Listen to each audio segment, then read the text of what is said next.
Hello दोस्तों, नमस्कार। आप सभी को Zoom study centre by Mukesh का कोचिंग में आप सभी का स्वागत है। आज का क्लास में मैं डिस्कस करने वाला हूँ पुष्यभूति वंश यानी वर्धन वंश। पुष्यभूति वंश को वर्धन वंश के नाम से भी जाना जाता है, जो कि आपका एग्जाम के नजर से देखा जाए तो अत्यधिक इम्पोर्टेंट है।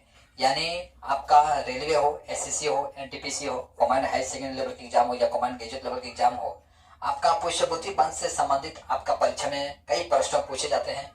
तो समय ना गंवाते हुए हम टॉपिक्स की ओर बढ़ना चाहूंगा। इससे पहले आप सभी से आग्रह है, यदि आप नए हैं तो मेरे चैनल को सब्सक्राइब कर दीजिए और इस वीडियो में अंत तक बना रहिएगा। वीडियो स्किप करके मत देखिएगा। देखिए, लाइक कमेंट और शेयर अवश्य कीजिए आप, क्योंकि आपकी लाइक कमेंट और शेयर जो है मेरे लिए पॉजिटिव एनर्जी क्रिएट करता है। खैर, तो देखिए, प्राचीन भारत का इतिहास में यह देखा गया, आपका मौर्य डायनेस्टी के पश्चात यदि कोई समृद्ध साम्राज्य की स्थापना होता है, वो था आपका गुप्त डायनेस्टी।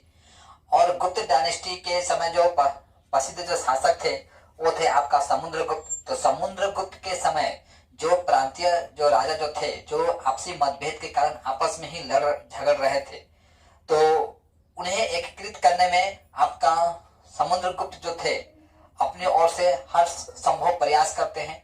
और यह देखा गया कि तब के समय में यानी समुद्रगुप्त के समय में प्रांतीय जो राजा जो थे आपका समुद्रगुप्त के सामने आत्मसमर्पण भी करते हैं। इसका आत्मसमर्पण करने का कारण यह था कि समुद्रगुप्त जो थे, जैसे कि आप जानते हैं, समुद्रगुप्त की युद्ध नीति रणनीति अत्यधिक कौशल था। उन्हें कई उपाधि से भी सम्मानित किया गया था। उन्हें कविराज, आपका महाराज धीराज और भारत का नेपोलियन तक कहा गया था। यानी उनकी वीरता की चर्चा जो है केवल भारत में नहीं बल्कि पश्चिमी कंट्री में भी होता था।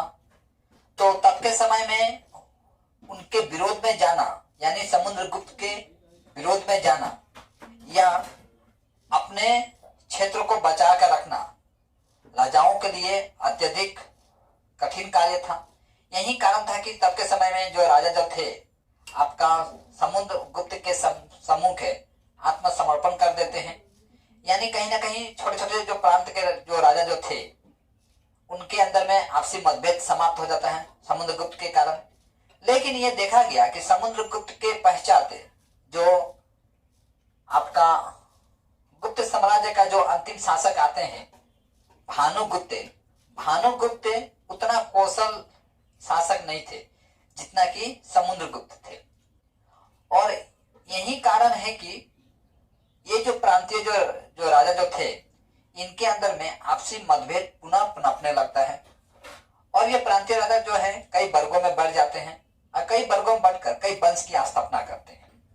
उसी में से एक वंश था आपका पुष्यभूति वंश यानी वर्धन वंश। तो ठीक है, हम देखते हैं गुप्त साम्राज्य के जो शासक जो थे वो किन किन वर्गों में बढ़ जाते हैं यानी राज्यवर्धन के पश्चात। तो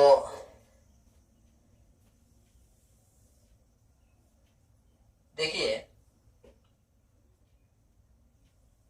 गुप्त साम्राज्य के जो शासक जो थे वो कई वर्गों में बढ़ जाते हैं, जिसमें से पहला था आपका मैत्रक वंश,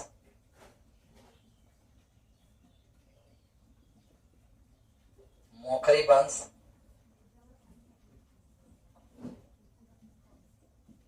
पुष्यभूति वंश,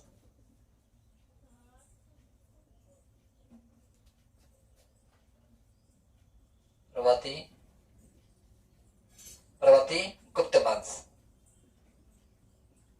और गौड़ वंश, जिसमें से प्रमुख था आपका पुष्यभूति वंश। इसके संस्थापक थे आपका कौन थे? आपका पुष्यभूति थे, यानी इनके नाम पर ही वंश का नाम रखा गया था। इसका राजधानी कहाँ था? आपका राजधानी देखा गया तो थानेश्वर था। थानेश्वर किस राज्य में था? यानी हरियाणा। और हरियाणा में एक जिला है जिसे करनाल जिला के नाम से जाना जाता है। तब के समय में थानेश्वर वो प्रांत था तब के समय में। तो इनका प्रसिद्ध जो शासक थे कौन थे आपका? प्रसिद्ध शासक कौन थे आपका? प्रभाकर वर्धन थे। इनका पत्नी का नाम क्या था? इनका पत्नी का नाम था यशोमती। यशोमती का 3 पुत्र थे, जो कि बड़ा पुत्र था आपका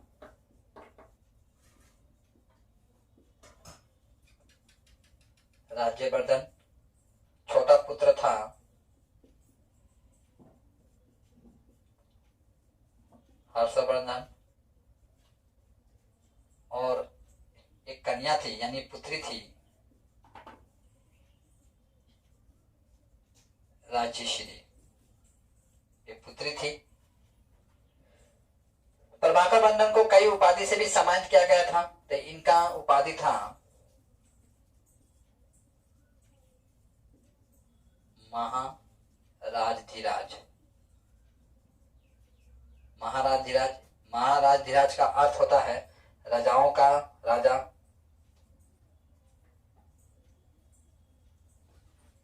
राजाओं का राजा। और इन्हें एक और उपाधि से सम्मानित किया गया था, वो उपाधि था परम भट्टारक।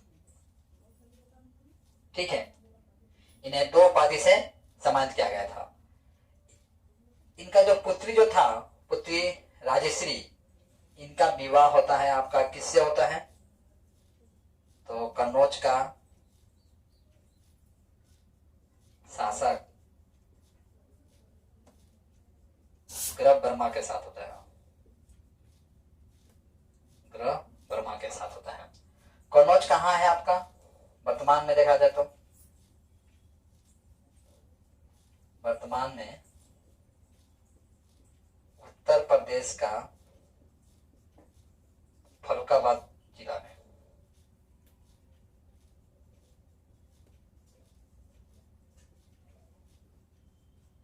जिला में एक प्रांत है।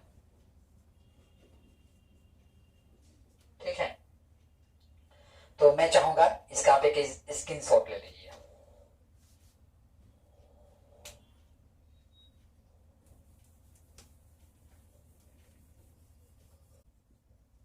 प्रभाकर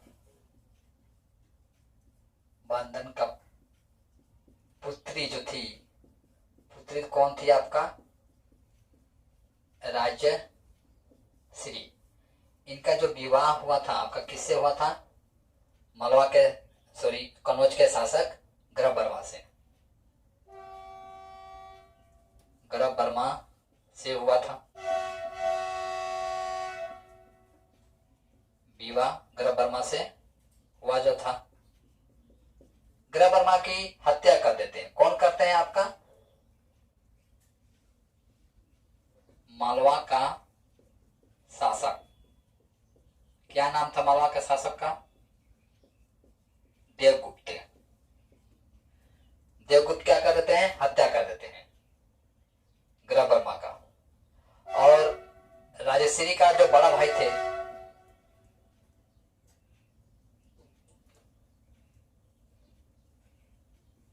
राजश्री का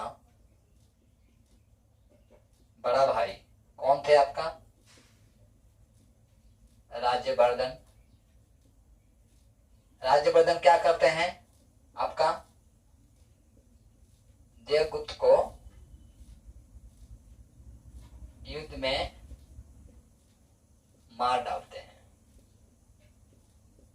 मार डालते हैं। ठीक है, और अपने वाहन यानी राजश्री को लेकर आते हैं। ये राजश्री को देवगुप्त जो है क्या करता है? ग्रह वर्मा को तो मार ही देता है, हत्या कर देता है इनका, और राजश्री को कारागार में डाल देता है, यानी बंदी बना देता है। ठीक है, बंदी बनाकर करता है, इनको कारागार में डालता है। तो ये राज्यवर्धन जो है देवगुप्त की हत्या कर देते हैं। देवगुप्त की हत्या कर, देवगुप्त का एक मित्र था जो कि नाम था उसका शशांक। शशांक धोखा से राज्यवर्धन का हत्या कर देता है। ठीक है, यानी राज्यवर्धन का भी हत्या हो गया। राज्यवर्धन के हत्या के पश्चात सिंहासन पर कौन बैठेंगे?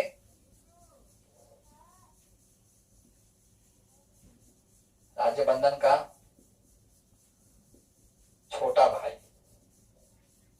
ठीक है, छोटा भाई कौन थे आपका? हर्षवर्धन। हर्षवर्धन जो है 606 ईस्वी में गद्दी में बैठते हैं और कब तक रहते हैं? ईस्वी से 647 ईस्वी तक सिंहासन पर बैठते हैं। ठीक है, यह देखा गया जब हर्षवर्धन जब सिंहासन पर बैठते थे, हर्षवर्धन जो सिंहासन पर बैठे थे उस समय उनका उम्र कितना था? 16 वर्ष का था। ठीक है, हर्षवर्धन का उम्र 16 वर्ष का था। ये जो शशांक जो है, यहां से प्रश्न आता है कि शशांक जो था आपका शैव धर्म का उपासक था, जो कि बोध गया का बोधि वृक्ष को कटवा दिया था।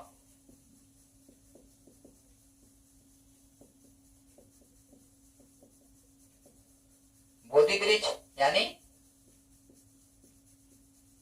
पीपल का वृक्ष। परीक्षा में यहां से भी प्रश्नों पूछे जाते हैं कि बोधि वृक्ष के नाम से किस वृक्ष को जानता है? पीपल वृक्ष को बोधि वृक्ष इसलिए कहा जाता है कि भगवान बुद्ध को ज्ञान की प्राप्ति जो हुआ था आपका पीपल गाछ के नीचे ही हुआ था। यानी पीपल गाछ के नीचे तपस्या किए थे वो। बुद्ध पूर्णिमा का दिन आपका भगवान बुद्ध को ज्ञान की प्राप्ति हुआ था। जन्म भी इनका बुद्ध पूर्णिमा के दिन हुआ था और मृत्यु भी इनका बुद्ध पूर्णिमा का दिन ही हुआ था। यानी बुद्ध पूर्णिमा के दिन भगवान बुद्ध का मृत्यु, ज्ञान और जन्म तीनों जो है आपका बुद्ध पूर्णिमा का दिन हुआ था। यही कारण है कि बुद्ध पूर्णिमा जो है एक पवित्र दिन है आपका बौद्ध धर्म में। ठीक है, तो परीक्षा में यहां से प्रश्न पूछा जाता है बोधि वृक्ष को किसने कटवा दिया था? तो शशांक ने कटवा दिया था। ठीक है, बोधि वृक्ष को। हर्षवर्धन जो थे, हर्षवर्धन को एक और नाम से भी जाना जाता था। ठीक है, हर्षवर्धन का उपनाम, ये भी जान लेते हैं हम लोग। हर्षवर्धन को किस नाम से जाना जाता था? शिलादित्य। शिलादित्य के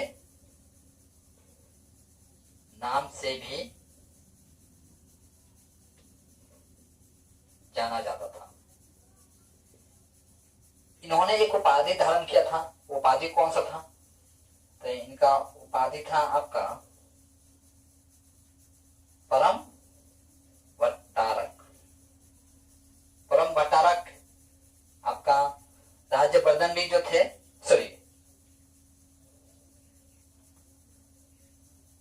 परम भट्टारक जो है आपका इनका पिता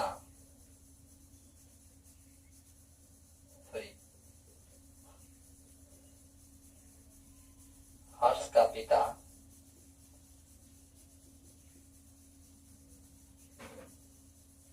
प्रभाकर वर्धन भी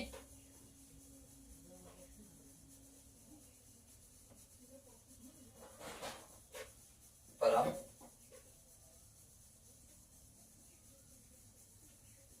भट्टारक का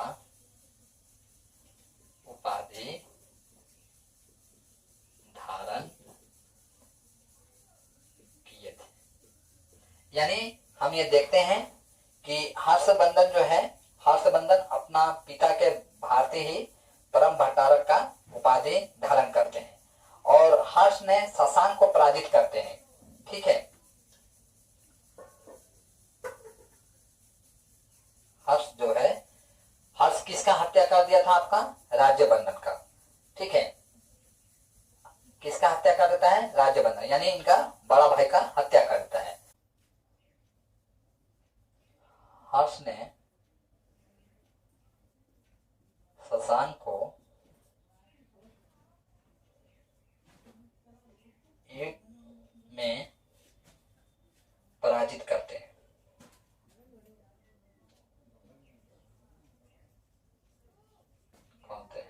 कौन सा युद्ध में? कनौज का युद्ध में, कनौज का युद्ध में। ठीक है, और कनौज को ही हर्षवर्धन क्या करते हैं? अपना राजधानी बनाते हैं और राजधानी बनाते हैं कहाँ? हर्षवर्धन कनौज में। ठीक है, तो मैं चाहूंगा इसका आप स्क्रीनशॉट एक ले लीजिए।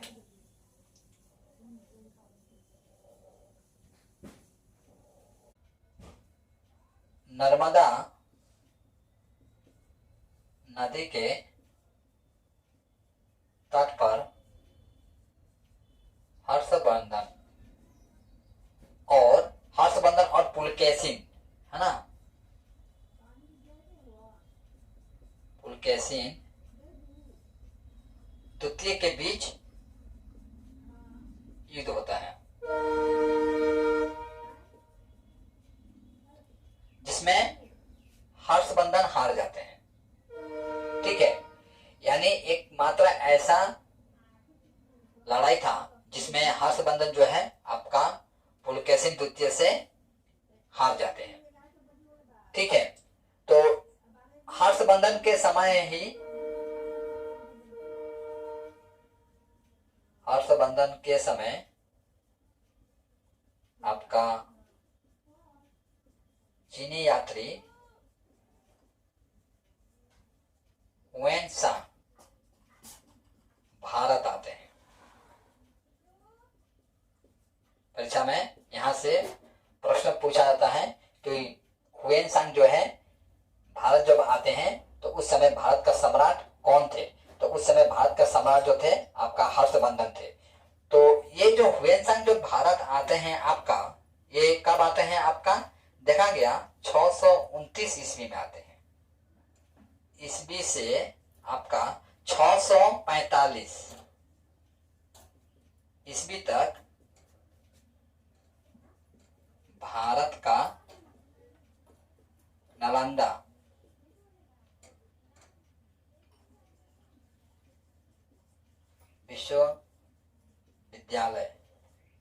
विश्वविद्यालय में बौद्ध धर्म से संबंधित शिक्षा अर्जित करते हैं। ठीक है, शिक्षा प्राप्त करते हैं। ठीक है, तो नालंदा जो विश्वविद्यालय जो था, नालंदा विश्वविद्यालय तब के समय में आपका महायान बौद्ध धर्म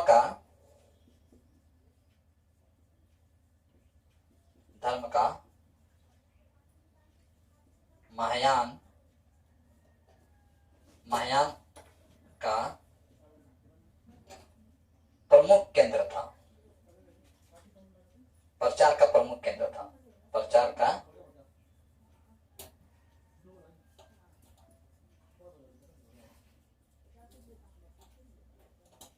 प्रमुख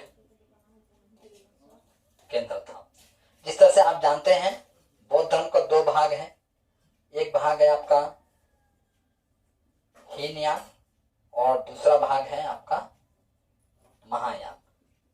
तो महायान जो था उसका प्रचार प्रसार का प्रमुख केंद्र जो था आपका ये नालंदा विश्वविद्यालय था तब के समय में। ठीक है, और आपका ये जो हुएनसांग जो है, हुएन को भारतीय इतिहास में देखा गया यात्रियों का राजकुमार कहा गया। राजकुमार, यात्रियों का राजकुमार, शाक्य मुनि,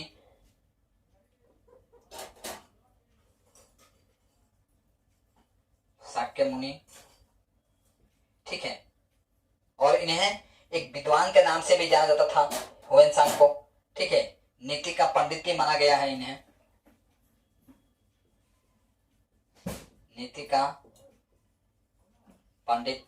इस हिसाब से देखें यहाँ पे हुएन को कई नाम से जाना गया था भारतीय इतिहास में। यात्रियों का राजकुमार, शाक्य मुनि और नीतियों का पंडित कहा गया था। आपका हर्षवर्धन जो है, आपका हर्षवर्धन ने कश्मीर के शासक से बुद्ध का दंत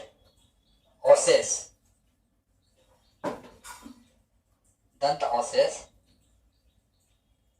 बलपूर्वक प्राप्त किया था।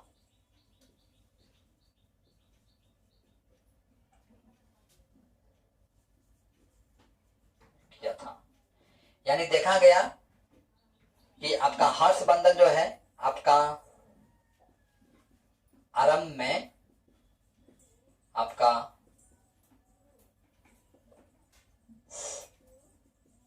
शैव धर्म का उपासक थे, परंतु बाद में बौद्ध धर्म को अपना लेते हैं।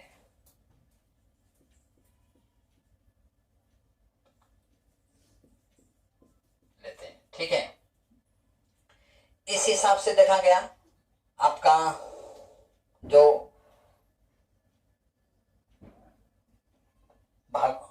कि आपका हर्षवर्धन जो थे, हर्षवर्धन जो कि एक समय में शैव धर्म के उपासक थे, यानी भगवान शिव को मानते थे, लेकिन हुएन के संपर्क में आने के पश्चात उनके बातों से अत्यधिक प्रभावित होते हैं और अपने जीवन का अंतिम समय में बौद्ध धर्म को अपना लेते हैं। ठीक है, मैं चाहूंगा इसका आप एक स्क्रीनशॉट ले लीजिए। देखिए, तब के समय में जो चीनी यात्री हुएन जो था, हुएन भारत आते हैं।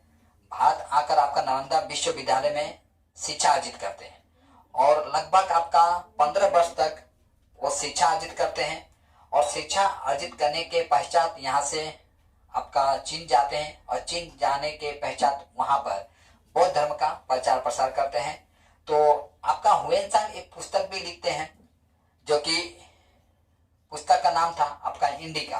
परीक्षा में यहाँ से प्रश्न पूछे जाते हैं कि इंडिका पुस्तक का लेखक कौन था। तो इंडिका पुस्तक का जो लेखक था वो आपका हुएन थे, जो कि उज्जैन को, जो कि गुप्त डायनेस्टी का एक समृद्ध समाज बताते हैं। ठीक है, ऐसा इतिहासकारों का मानना है कि जाते समय में वो बौद्ध धर्म से संबंधित कई पुस्तक भी भारत से लेकर गए थे। तो इस हिसाब से यह देखा गया कि आज जो चीन में आपका बौद्ध धर्म का प्रचार प्रसार हुआ था तब के समय में, या है अभी, तो वो कहीं ना कहीं उसमें भारत का भी अतुलनीय योगदान था, क्योंकि हुएन जो थे आपका नालंदा विश्वविद्यालय में आकर ही शिक्षा अर्जित किए थे। ठीक है, तो यह देखा गया कि हर्षवर्धन के समय में, हर्षवर्धन के समय हर 5 साल में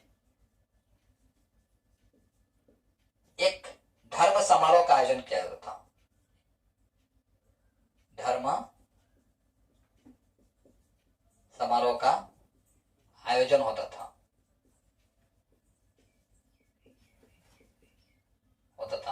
ठीक है, जिसमें बड़े बड़े बुद्धिजीवी जो हैं शामिल होते थे। अब और धर्म से संबंधित वहां डिस्कस होता था। तो यह देखा गया कि छठा जो धर्म समारोह जो हो रहा था उसमें आपका हुएनसांग जो है शामिल होते हैं। ठीक है,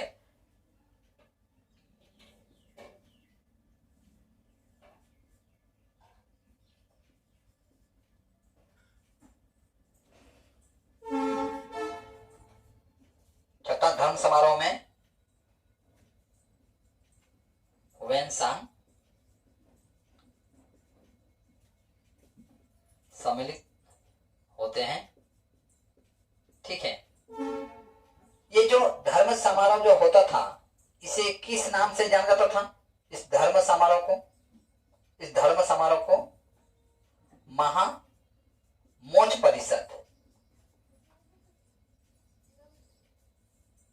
के नाम से जाना जाता था।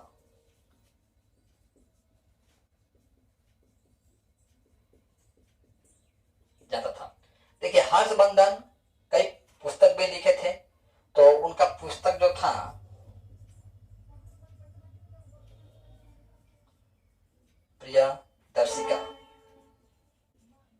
प्रियदर्शिका, रत्नावली और नागानंद, ये तीनों जो पुस्तक जो थे किस भाषा में थे आपका? तो तीनों पुस्तक जो थे आपका संस्कृत भाषा में थे। ऐसा माना जाता है कि तब के समय में एक धावक कवि थे। ठीक है, धावक कवि थे जिन्होंने हर्ष से पुरस्कार प्राप्त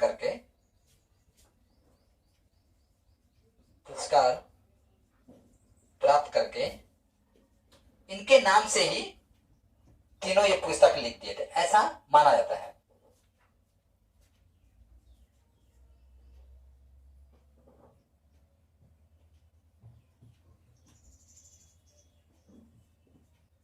इनके नाम से पुस्तक लिखे थे। ठीक है, ऐसा मानना है इतिहासकारों का, लेकिन इस पर हम विशेष नहीं जाएंगे। ठीक है, तो यह देखा गया कि हर्षवर्धन जो थे ये अंतिम हिंदू शासक थे। ठीक है, और एक बात बता देना चाहूंगा कि हर्षवर्धन जो थे ना ही कट्टर हिंदू थे और ना ही एक कुशल शासक थे। यानी हर्षवर्धन जो थे आपका पूरा भारत का शासक नहीं थे। ठीक है, जिस तरह से आप देखते हैं गुप्त डायनेस्टी के समय, गुप्त साम्राज्य के समय ये कुशल शासक कौन थे आपका? समुद्रगुप्त। ठीक है, लेकिन उस तरह से आपका देखा गया हर्षवर्धन नहीं थे, और हर्षवर्धन एक कट्टर हिंदू भी नहीं थे जिस तरह से आपका समुद्रगुप्त थे, याद रखिएगा। ठीक है, तो मैं चाहूंगा कि आप इसका एक स्क्रीनशॉट लीजिए, इसके बाद पुनः आगे बढ़ते हैं। देखिए, अब हम जानेंगे हर्षवर्धन के समय जो प्रशासनिक इकाई था उसे किस नाम से जाना गया था। देखिए, हर्षवर्धन के समय जो प्रशासनिक इकाई का जो नाम था, कहीं ना कहीं आपका गुप्त साम्राज्य का जो प्रशासनिक इकाई था उन दोनों का नाम जो है लगभग एक जैसा मिलेगा आपको। इससे आप नर्वस मत रहिएगा, क्योंकि मैं आपको पहले ही बताया हर्षवर्धन के जो पूर्वज जो थे कहीं ना कहीं गुप्त साम्राज्य के शासक हुआ करते थे। गुप्त साम्राज्य के जो शासक जो थे, गुप्त साम्राज्य के अंतिम पड़ाव के समय इनका अंदर में एक आपसी मतभेद हो जाता है, और जो कि प्रांतीय जो राजा जो थे अलग अलग वर्गों में बढ़ जाते हैं, और अलग अलग वर्गों में बढ़कर एक अलग अलग वंश की स्थापना करते हैं। ठीक है, यही कारण है कि इनका जो प्रशासनिक इकाइयों का जो नाम है, कहीं ना कहीं हर्षवर्धन के समय जो प्रशासनिक इकाई का नाम है वो दोनों मैच कर रहे हैं। ठीक है, तो अब हम जानेंगे हर्ष के समय प्रशासनिक इकाई का नामकरण, या किस नाम से जानते हैं, अपने हिसाब से आप जो हेडिंग देना चाहते हैं दे सकते हैं। ठीक है, तो हर्ष के अधीनस्थ जो शासक थे उसे किस नाम से जाना जाता था? महाराज। ठीक है, महाराज के साथ साथ इनको महासामंत भी कहा जाता था।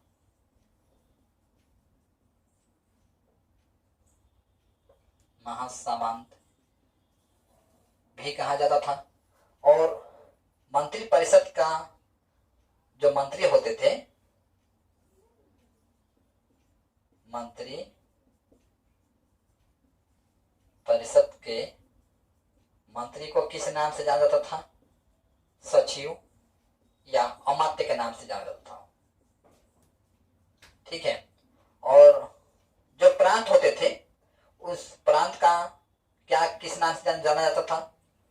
तो प्रांत को भुक्ति कहा जाता था, भुक्ति कहा जाता था। और उसके जो शासक हुआ करते थे उसे किस नाम से जाना जाता था? प्रांत की जो शासक हुआ करते थे उसको उसे राजस्थानीज, राजस्थानीज, उपरिक, उपरिक, या उन्हें राष्ट्रीय भी कहा जाता था।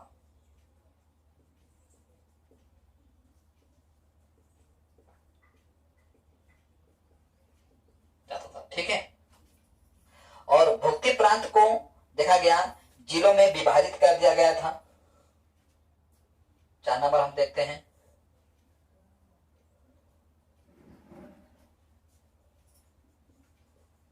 भुक्ति प्रांत को जिला में विभाजित किया गया था, और इसके जो शासक होते थे, ठीक है, उस शासक को किस नाम से जाना जाता था? इन्हें ग्राम्ज पटलिक के नाम से जाना जाता था। ठीक है, और पुलिस विभाग का जो प्रधान होते थे उसे किस नाम से जाना जाता था? पुलिस विभाग का प्रधान को किस नाम से जाना जाता था? तो दंडपाशिक, दंडपाशिक के नाम से जाना जाता था। और पुलिस विभाग के जो सामान्य जो कर्मी होते थे उसे किस नाम से जाना जाता था? तो उन्हें सामान्य कर्मी को चाट या बहाट कहा जाता था। ठीक है, और उनके समय में एक अश्वों पर सवार जो सैनिक होते थे उसे किस नाम से जाना जाता था? अश्व सेना का अधिकारी किस नाम से जाना जाता था? तो इन्हें बृहदेश्वर के नाम से जाना जाता था। ठीक है, और वहीं देखा गया पैदल सेना भी होता था इनका। तो पैदल सेना का अधिकारी जो होते थे उसे किस नाम से जाना गया? का अधिकारी को बलाधिकृत के नाम से जाना जाता था। ठीक है, तो आप देख रहे हैं अश्व सेना का अधिकारी को बृहदेश्वर के नाम से जाना जाता था और पैदल सेना का अधिकारी को बलाधिकृत के नाम से जाना जाता था। ठीक है, और प्रधान जो सेनापति होते थे, प्रधान सेनापति को किस नाम से जाना जाता था? तो सिंहनाथ के नाम से जाना जाता था। ठीक है, और गज सेना का जो प्रमुख होते थे यानी हाथी पर सवार जो सैनिक होते थे, ठीक है, उन्हें गज सेना का प्रमुख को किस नाम से जाना जाता था? सिकंदर गुप्त के नाम से जाना जाता था। सिकंदर गुप्त सकंदगुप्त कौन थे आपका, एक हिसाब से देखा जाए तो, हालांकि यहाँ पर ये पद है, लेकिन सकंदगुप्त जो थे आपका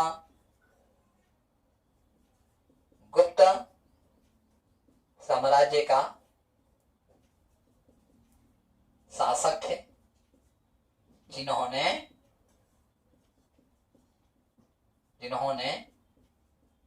नालंदा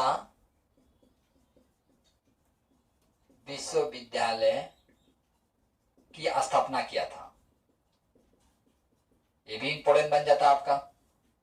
हालांकि यहां पर सकंदरगुप्त क्या है, एक पद है, लेकिन याद रखिएगा इसको, सिंचाई के लिए एक तकनीक का उपयोग किया जाता था, उस तकनीक को कहा जाता था तुला यंत्र। ठीक है, सिंचाई के लिए उपयोग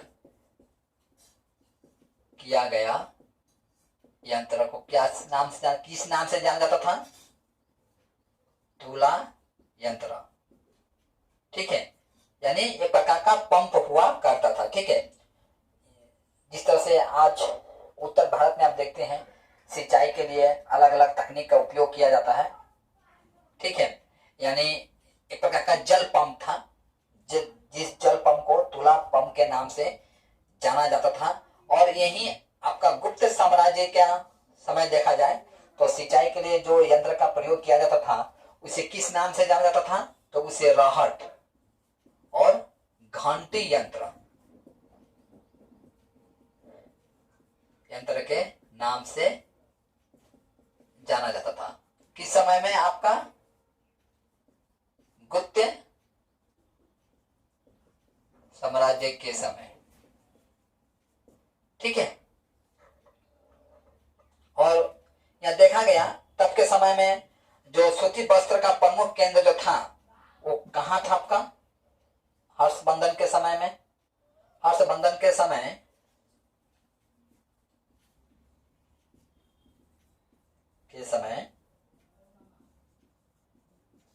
सूती वस्त्र का प्रमुख केंद्र आपका कहाँ था, मथुरा था। तो इस हिसाब से देखा गया मथुरा तब के समय में व्यापारिक नजरिए से देखा जाए तो अत्यंत समृद्ध प्रांत था हर्षवर्धन के समय। ठीक है, और वहीं देखा गया आपका गुप्त साम्राज्य के दौरान कहाँ था, गुप्त साम्राज्य के दौरान आपका उज्जैन, जो कि मध्य प्रदेश में है। यानी गुप्त साम्राज्य के दौरान आपका उज्जैन जो था आपका क्या था, व्यापारिक केंद्र था, एक समृद्ध व्यापारिक केंद्र था। किसके समय में, गुप्त साम्राज्य के दौरान। और वहीं हर्षवर्धन के समय एक समृद्ध व्यापारिक केंद्र देखा गया तो कहाँ था आपका, मथुरा था। ठीक है, तो इस तरह से मैं आज के क्लास में मैं उन्हीं सब तत्वों को आपके सम्मुख रखने का प्रयास किया हूं जो कि आपका एग्जाम के नजरिए से अत्यधिक इंपॉर्टेंट है। यदि आपको जिज्ञासा में थोड़ी बहुत वृद्धि हुई है और अभी आपको लगता है कि मेरे क्लास से आपकी जिज्ञासा में वृद्धि हो रही है तो आप लाइक कमेंट और शेयर अवश्य कीजिए। देखिए, आपकी लाइक कमेंट और शेयर जो है हमारे लिए बहुत मायने रखती है। हालांकि आपके लिए कुछ समय के लिए, कुछ सेकेंड के लिए 0.1 सेकेंड का काम है, लेकिन हमारे लिए बहुत मायने रखता है। यदि क्लास में कुछ कमियां नजर आता है आपको तो कमेंट आप अवश्य कीजिए। आपके कमेंट को मैं बड़ी बारीकी से अध्ययन करता हूं और उस पर कार्य करने का मैं कोशिश भी करता हूं। ठीक है, तो क्लास समाप्त करने का अनुमति प्रदान करें और आज की क्लास जो है मैं यहीं समाप्त करता हूं। जय हिंद।